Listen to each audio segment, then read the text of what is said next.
How to replace the radio in a Camry. Use a tool to pry out the air vent trim panel. Disconnect the emergency light cable and the vehicle status indicator light cable.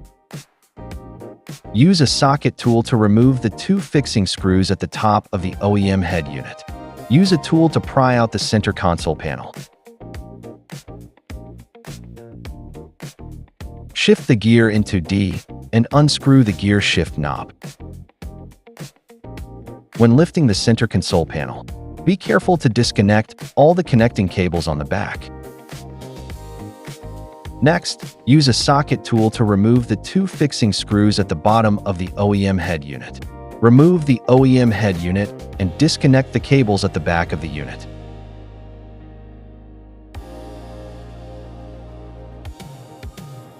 Unscrew the fixing screws on both sides of the OEM head unit and remove the mounting brackets. Next, remove the OEM air conditioning control panel. From the OEM wiring harness, we need to connect these 3 wires to our power cable.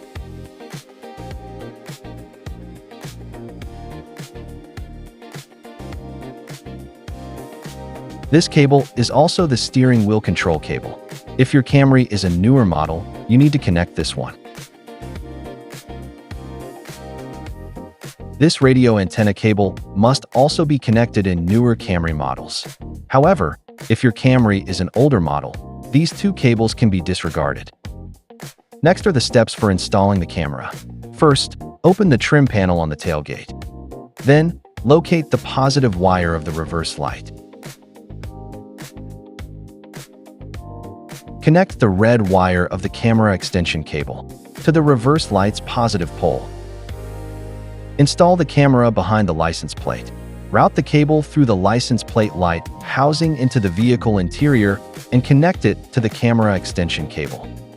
Then, thread the extension cable through to the car radio compartment.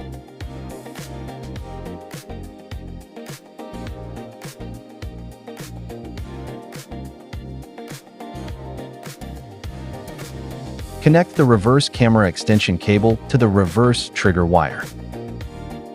Connect the blue wire in the reverse trigger wire harness to the 3rd wire in the power wire harness.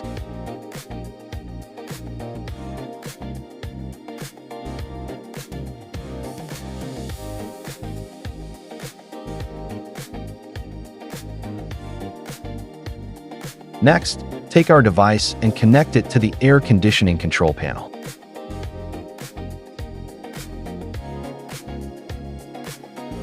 Connect all the air control panel cables and the cables on the back of the new unit. For specifics, please refer to the instruction manual. Then, align the unit with the clips and secure it in the car. Reinstall the air vent trim panel.